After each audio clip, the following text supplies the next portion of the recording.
Hey guys, just a reminder, this is not official medical advice. For such, please seek an appointment with a licensed medical provider. There he is, Bo McGregor, keeping it simple today. Yeah, You know what? trying You're to. not keeping it simple with that beard, man. Man, just showing my age. Got my Scott Calvin going on here. My Scott Calvin. I shave in the morning, and in the afternoon, I look like this. Yeah, just keeps coming back.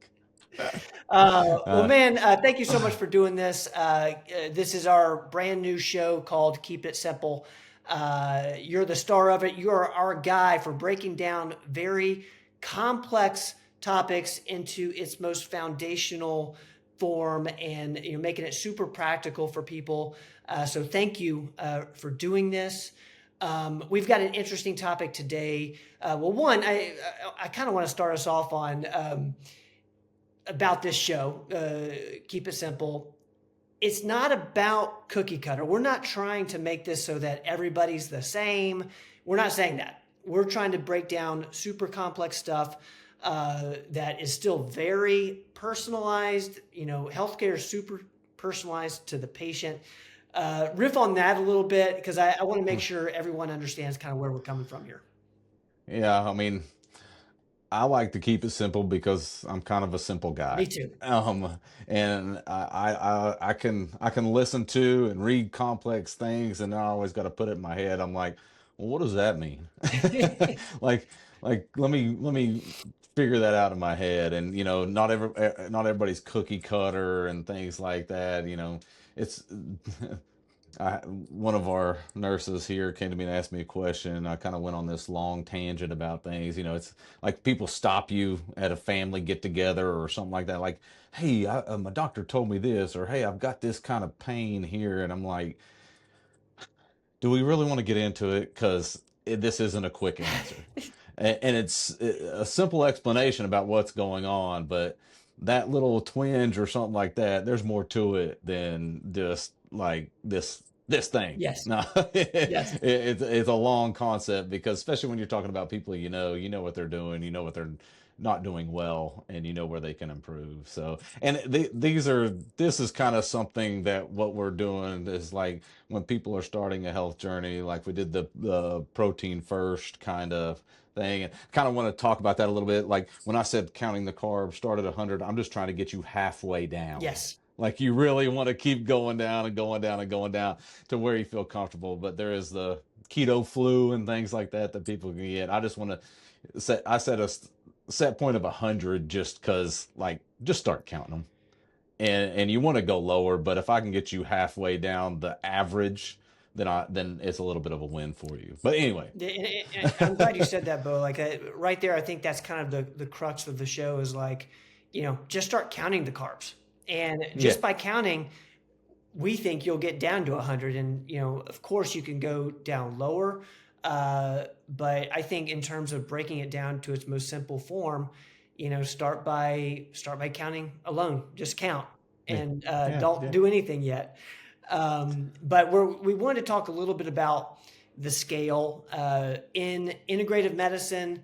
In our world, we get a lot of patients who want to lose weight, and Hmm. losing weight to them might be a number, but we think we can break this thing down even more simply. So break it down for us. Yeah, because I think what everybody's real goal is to change your body composition. Now, does that mean lose weight? Sure. But that should ever be everybody's main goal, is to change your body composition if you're overweight and obese, or somewhere along those lines. And what does that mean, changing body composition? That means losing fat, gaining muscle. Yep. Okay, Yep. that's what all that means. So simple: get strong, lose what you don't need. Yep. Yep. Yep. So, and people get caught up in the scale a little bit too much, like, and that's where they look at for their victories, is what's the scale telling them, like. And it's kind of like on the previous one we did. I said, don't count your calories at first, because then you're going to be hungry and you're going to fail. And so when I say don't just follow the scale, is because I don't want you to feel like you're not getting anywhere if that number's not dramatically moving. Or if you hit a week, which you'll hit a plateau if you're just using a scale, and then you're going to be Yeah. disappointed. And when you're going down these health journeys, those things are going to happen, but it doesn't mean that you're not not making progress on this Yeah. journey. People, when they start working out, they get these newbie gains, like they get stronger, they feel a little bit better, then that stops. And they're like, what's going on? It's the same thing going down a different nutrition pathway. You're going to have initial gains and or feel a little bit better, then it stops, but you're still making progress even though the scale may not be changing. Yes. So what do we do here at Performance Medicine is we recommend people do an Yeah. in-body. An in-body does show you composition, shows you skeletal muscle mass, shows you your fat body fat percentage, shows you kind of, we talk about the body type, a C or a D body type, and we explain all that. But it kind of like what you're wanting is you're wanting to gain more skeletal muscle mass, and losing body fat percentage is what changing your composition. So, I tell people not to get caught up in what the scale says, because even if you're making, not losing weight, you could be gaining muscle and still losing fat, and that's our goal. So that's to keep it simple, is changing your body composition, and doing that at the beginning, and don't get frustrated with the Mm. numbers. Don't get the numbers to put you down. It's just information. And that's what all this stuff is when you're starting out this kind of wellness journey. It's just information. Don't get caught up with what these numbers are. It's a baseline, and it shows you where you're starting from, and you can have some goals, but your goal is just progress. Bo, I'm so glad you brought up the embody. It's something that we need to talk more about because, one, like you said, you could be actually well on your journey, but you're not seeing it purely from a pounds number. Like you might not see that I'm losing Mm-hmm. as much weight as maybe I had wanted to at the beginning, but the embody showing that, well, heck, I'm gaining muscle and I'm losing fat. The distribution is improving, and that's even better than only losing weight. Mm-hmm. For sure, for sure. I mean, and a lot of people are caught up, and especially a lot of our older generation Yeah. patients, you know, they seem to be very weight Yeah. conscious. I feel like the younger generation not as much. They're more in tune with body composition changes, and I think that was just culture back then, or how they grew up. And because you'll see a lot of them like, hey, I want to weigh what I did in high school. I'm 7 pounds more than I was in high school, and I want to get. I mean, it's like, but what does that mean? You didn't know what your body composition was when you were in high school, and now you can find out, and you could kind of see like, no, that 7 pounds just needs to Yeah. change of where you Yeah. are. Yeah, and I do see that. I kind of chuckle under my breath a little bit, but I'm like, the 7 pounds. This is what we're after here. But anyway, to each their own. But it's kind of like that's the kind of mindset I would like people to change to. Is like, no, that 7 pounds could just be different, or whatever the poundage is. Some people that are significantly overweight. Oh, well, you know where we got to go to be healthier in general, but still, you may think you need to lose 45 pounds, but actually, maybe you only need to lose 25, but you need to switch some of that. Right. Redistribute it. Yes, yeah, and then then we're going to go through some other things, how to do that. We talked about the protein and the kind of the insulin model of how does that work. So the next thing I want to talk about was continuous glucose Mm. monitors. Like, we kind of promote those, and I feel that is one of the no, probably one of the number one eye-opening things for anybody, to tell them what food does to them That's so interesting. in real time. In real time, you can actually see what the food that you're eating, and what is it doing to your blood sugar, and in turn, what is it doing to your Yeah. insulin. As I talked about before, you maintain lower insulin levels, you're going to burn more fat. The higher your sugar, higher your insulin goes, the more fat storage you're going to have. So, what does that do for us? It just gives us information. And it gives us information to say, once we know what healthy, because I think that's a misconception too, food is for our bodies to lower those glucose levels and maintain those lower insulin levels, it helps us make better choices on our foods and our Yep. snacks. And then, like I said before, the order of how we eat them. And then you can play with it. Like, okay, I usually eat X for breakfast, but it's spiking my blood sugar. So what if I eat a high protein, high fat first, and maybe I'm satiated and my sugars just kind of stay level? Or, I really want that snack, but I know it's going to spike my sugar. Maybe I should eat this first, and if I'm still hungry, I'll eat that and see if how it levels off or if it still spikes it. Or I'm going to eat that, do some exercise, see how it comes down. And just to kind of challenge your body, and then after that 14 days or whatever's done that glucose monitor ran for, you have information. And then you don't even need it after that, because if I eat that glucose level is going to spike, insulin will spike, I'm going to hold on to fat. It gives you so much knowledge in real time to go down this health journey that, $100 for two on the Dexcom Stello, I think is what it Yep. is, and it's kind of invaluable And you can information. get this OTC. You can get it anywhere, Yeah. any Yeah. sort of pharmacy. Publix, I think, has them Hmm. in our area. One thing I'll mention, Bo, just because I want our listeners to kind of hone in on this, is what I'm hearing from you is this type of information makes things more simple because it gives you kind of a black and white. Okay, you know, a latte spiked my blood sugar. Okay, that's information, and that allows me to make the decision of whether or not I drink that latte. An informed decision is Yes, what it does. and Like, you're not just making a decision because, oh, that tastes good, I like that. right, Now you're making an informed decision because when you're making these choices to go down this journey, then you have to know, is that worth it to you? right. And if it is, it's fine. Yes, Whatever. yes, To each their own. But at least you have the knowledge behind it. It's the again, I always make fun of this because it's been deemed to be healthy for so long. It's like, oh, what do you eat? Oh, I eat pretty healthy. What do you eat for breakfast?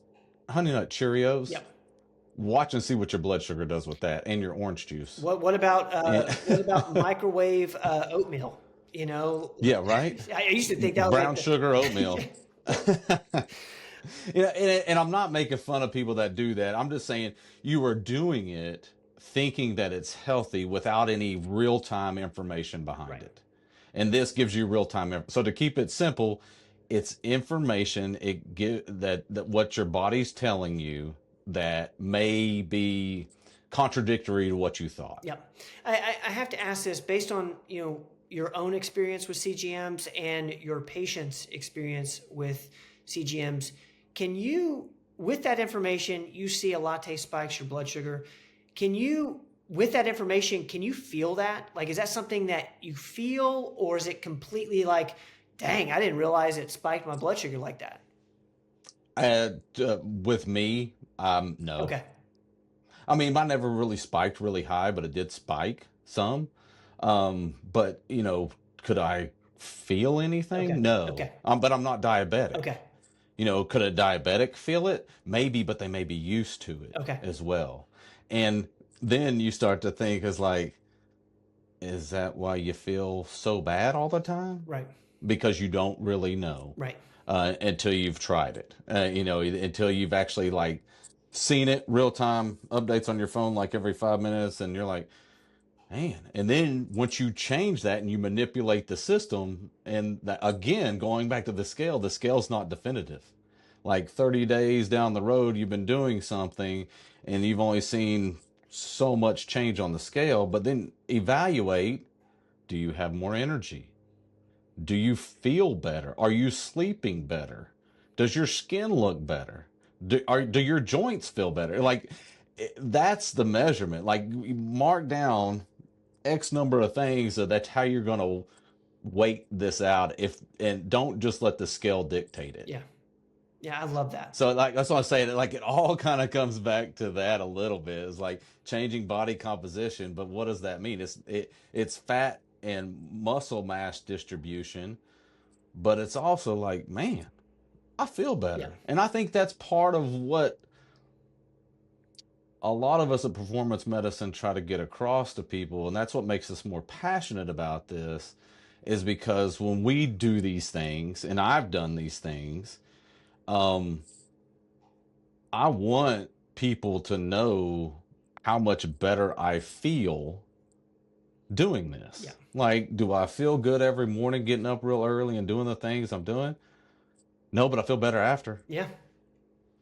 Yep. And I feel better throughout the day. And I want, and the knowledge that we learn through all this stuff and testing on ourselves, it's like other people need to know about this. Yeah. Other people need to try this, or, because if you're feeling bad, what does it hurt? If you try it, tell us it don't work for me. Okay, let's try something else. is I mean, is it going to hurt you to try some of these adventures? No, it's I not. mean, definitely getting a CGM is a no-brainer for everybody. You know, it doesn't hurt going in, I promise. there. The little bitty, the needle actually comes out. You don't even feel the needle going in. I promise. I promise. It's a It, it, no-brainer. it, yeah, it's so easy, and there's so much information out there. Um, like, I think I tell everybody, I said the one thing that kept my blood sugar up was Mexican, was chips and salsa and beer, God, and I was like, oh, don't tell me that about but chips and salsa. I love chips and salsa. but then again, I went home, my blood sugar was still a little up. I was like, holy moly! So I got up and I walked around a little bit, did a couple air squats, and came right back down. See, It's just and, learning how to manipulate the and system. that's very simple stuff to do. Like you didn't have to Hmm. do anything outrageous right there. You No. had the knowledge, you had the information, you knew what to do with the information, which And I could see it. yeah, yeah. And then you saw the result of you doing the air squats and walking around like, oh, I'm back to normal now. That's Yeah. crazy. Yeah. That's crazy. So, very good knowledge to have, very informative and simple. Yeah. Simple things. And kind of just moving Yeah. on, if you're going down these journeys, and a lot of people have had their labs done and whatnot, and or your regular yearly labs, A1C, your cholesterol, regular blood counts and chemistries and things like that. I Misconceptions over the years about certain things, but these are kind of things that's still a baseline. And what are you wanting to get out of this? And again, going back to cookie cutter, this is something that's kind of not quite so simple for us at performance medicine. To where I tell people, I kind of read the tea leaves on it, and I think everybody deserves 90 days if that's what they want. If they don't want to start medicines and things like that, if something's not detrimental, if they're like, hey, I'm ready to start this journey, I'm ready to go down this, give them 90 days and then recheck. And like I said again, some things in the mainstream that are thought of as bad may not be thought of as bad here, depending on the extra tea leaves that I'm talking about reading. No Like, doubt. your total cholesterol. Your dad's talked about it many times. It's like, what does that mean? I don't know. It doesn't really mean a whole lot. I'm looking at metabolic markers. I want to see a fasting insulin, which I've talked about, because insulin's the key to the inflammatory stuff, weight loss and fat loss and things like that. So what is that telling me? What does your triglycerides tell me? That excessive stored energy that we have. What is your fasting glucose? A1C is kind of, it's going to tell us a little bit, but and then what does our in body look like? Did you wear a CGM? What did that look like? All the things that are encompassing. So not so simple on that one, but can lead you in different directions, and repeating those after 90 days, if you've made other things besides just scale improvement, that will tell you like, oh, I've been going down a pretty good journey. And that's even more kind of eye-opening for somebody too, because they've heard about all this stuff before. They've heard about their cholesterol numbers, or they've been quote unquote bad before. And did they make significant improvement? Again, Yeah. information on, and that's a win. Maybe you haven't lost 15 pounds in 3 months that you were hoping for, but overall metabolic health has improved. I Right? love that. I mean, these are uh, big wins, big wins. And do you feel better? And like with our keep it simple theme, like understanding what the big wins are. Like I heard you say insulin, I heard you say body composition, I've heard you say, seeing what spikes your blood sugar and what doesn't. These Yeah. things lead to the big wins, and they, on the surface might seem complex. I've gotten an in body. There's a lot of information there, but when you break it Hmm. down, it's body composition. How much muscle do you have, and how much fat do you have? and Hmm. and uh, and I think focus. And where are your opportunities? Where are Yes. your opportunities? Even when you've made great gains, like I'm at a point now where I've made quite a few gains, but I still see great opportunities in other Oh yeah. places. Oh yeah.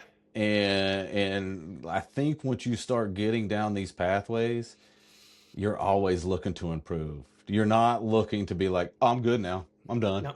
No, because you're on a drive Yep. to get better, and to continue to improve.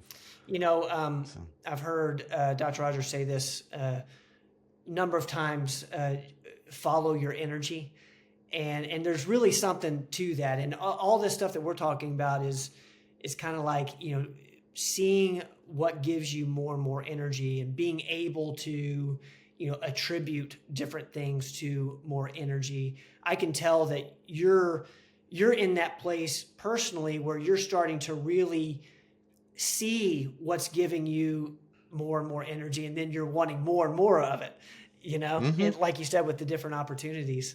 So and, I love and that. it's you'll get to a place too where you're like, I don't want to lose where I'm at Yeah. either. Yeah. You make certain gains, and you're like, okay, now what? Yeah. What's next? Set that next horizon. Keep striving for better, because the whole thing of the pursuit of comfort is death. Yeah. Yep. So And I want to add keep striving for this.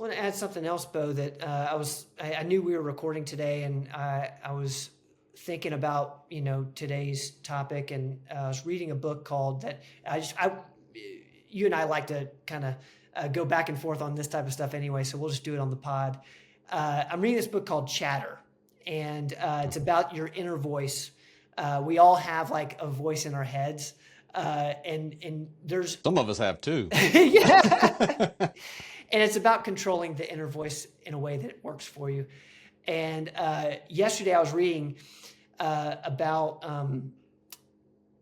we have two different ways we can see certain situations, and we can see them as threatened, like as a threatening situation, as a threat, or we could see it as a challenge.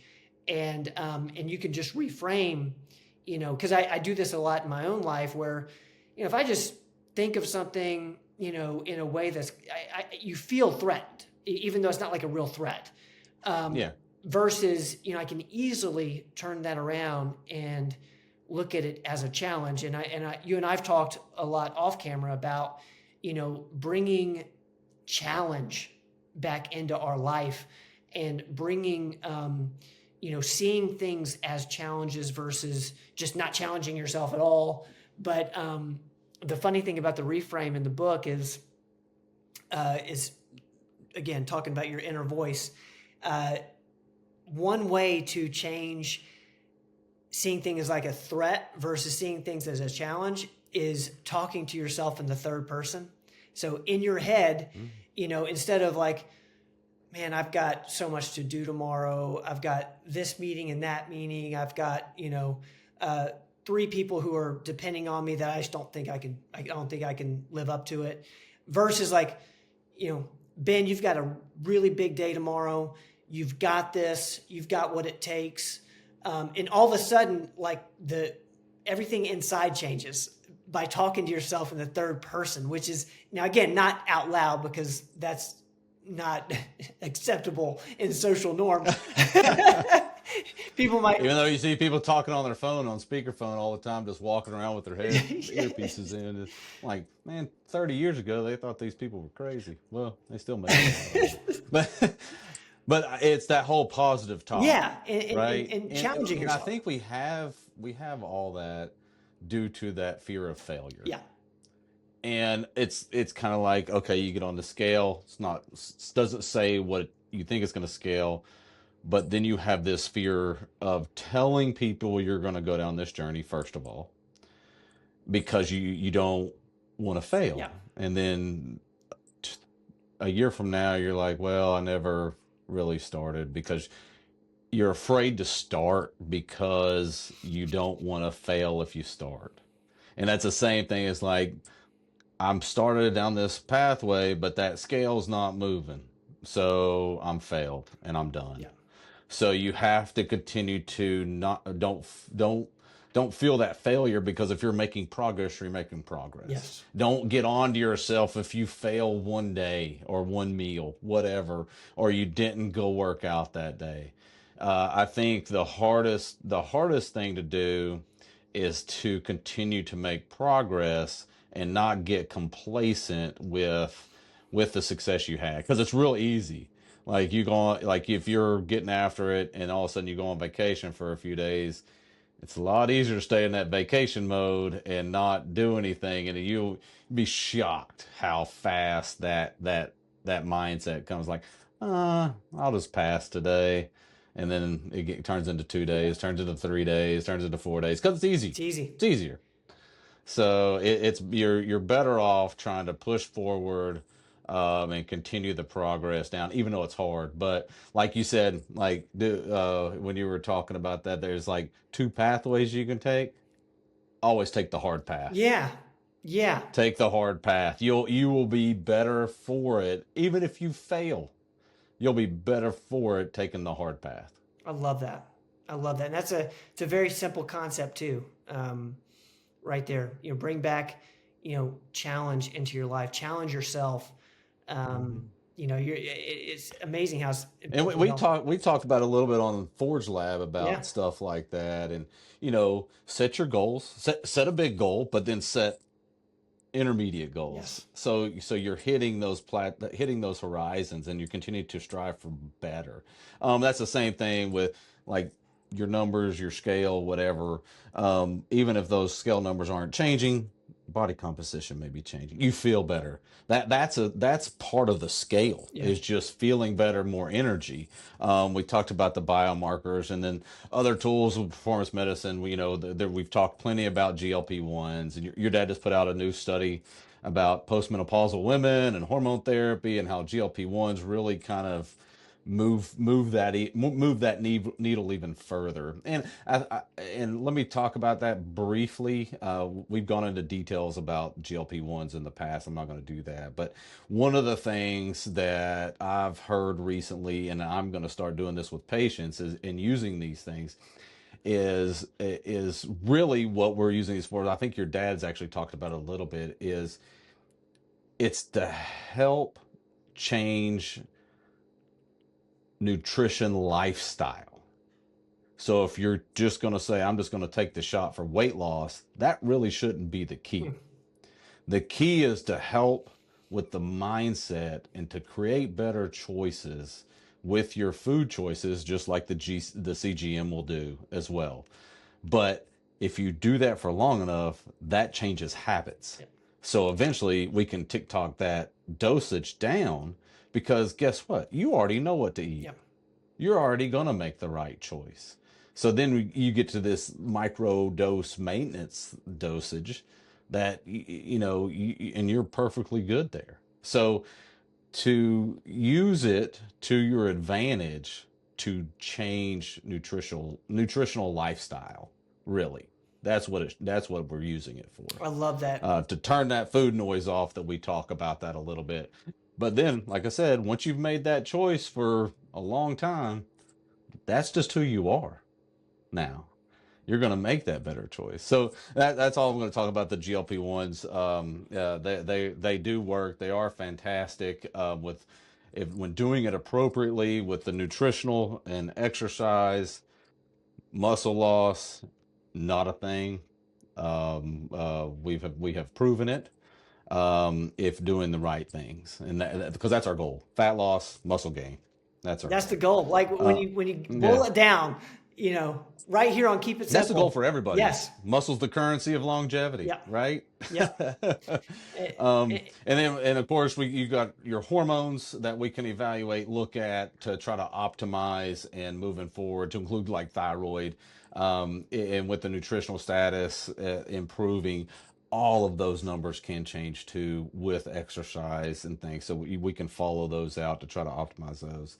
And I always say, I've said it before, and because I've heard people on social media say we don't need to eat more fruits and vegetables. We just need better of them. So you do need vitamins, multivitamin, vitamin D,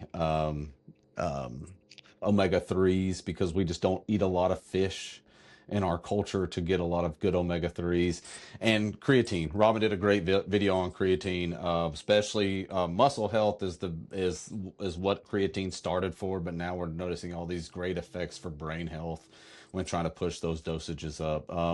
So that's the simple version, to kind of combine with that protein first mentality. Just some simple other tools that I suggest and that I have used to try to help make progress on my health journey. I love it. I've got a hard stop here in about a minute. Bo, is there any sort of like ending advice you want to leave the listeners today with on Keep It Simple? I guess I think everything I'm talking about is fairly I simple. agree. But I guess the biggest takeaway is, especially when you're starting, don't let numbers frustrate you. Ooh, that's good. Numbers can change, Yeah. and numbers mean different things to different people. Like, what? Oh, I always tell everybody this is kind of, I think I heard this on the radio one day. There hasn't been a Super Bowl winning quarterback that has a BMI less than 30. And BMI of 30 is considered obese. Is Tom Brady obese? No. So that number doesn't mean crap, right? So numbers can vary and have different meanings to different people. So just like with biomarkers and things like that, I would suggest, look for a second opinion. Look for, how do I improve these numbers, and actually which ones do you need to improve, and how do you do that? So don't fear the numbers. Take them as a baseline, see what needs to be improved, and strive for that. I love it. And actually, really, you're just striving to feel better. And if you go and you're doing these things, you're going to feel better. Keep it simple. Bo McGregor. Thank you, brother. See ya. See you next time. Guys, thank you. Don't go away.